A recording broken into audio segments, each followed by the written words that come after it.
Now, a favorite movie in my house is all of the different Minions movies. I don't know if it is in some of your houses as well.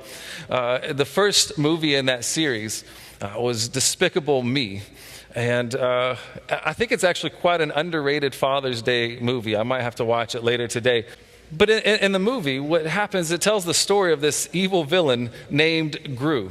And all that Gru has ever wanted was to feel accepted. He grew up experiencing hurt, feeling unloved for most of his life. And so in order to gain kind of the notoriety that he felt like he deserved, he decided that he was going to become a villain. And not just any villain, but he was going to be the most villainous villain in the whole world.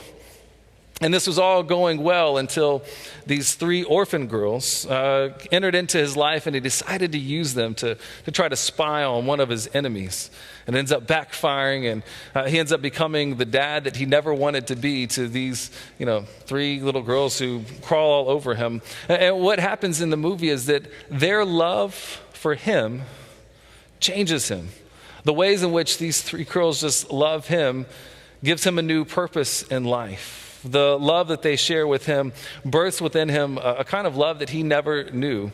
And so instead of trying to prove his uniqueness through hurting others, he decides that he's going to use these unique gifts and abilities, the kind of genius that he possesses, to do good for these girls that have entered into his life and to do good for the world around him.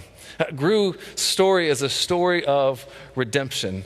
There's moments where he repents, where he acknowledges, I've done some bad things. He experiences forgiveness as the girls, say, well, you've done some things that have hurt us, but we forgive you for it.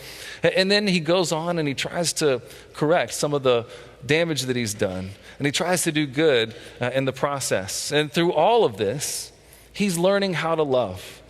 And he ends up adopting the girls, and they become family together. But this movie kind of shows us the ways in which redemption takes place, the ways in which we can let go of guilt and shame from the past, the ways that we can let go of whatever past hurts that we've experienced. And it's all made possible through love, through a willingness to forgive.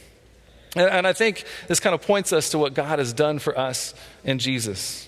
God offers us love even when we might seem unlovable. And I don't know about you, but I'm sure my kids, even though I might have the world's best dad ever pen, they might say there's times when I might be less than lovable.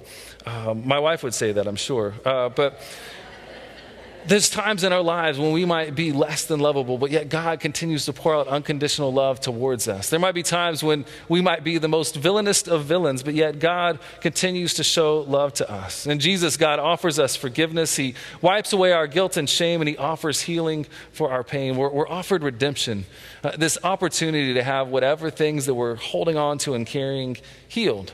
The past experiences that we've gone through can be used to do something good. Our own healing brings healing into the lives of others. The love that God has shown us can be a great tool to use to do good in the world around us as we learn how to love the people around us. It's not that we become perfect, but that we become changed. Our desires are different. The way that we see the world and we see others is different.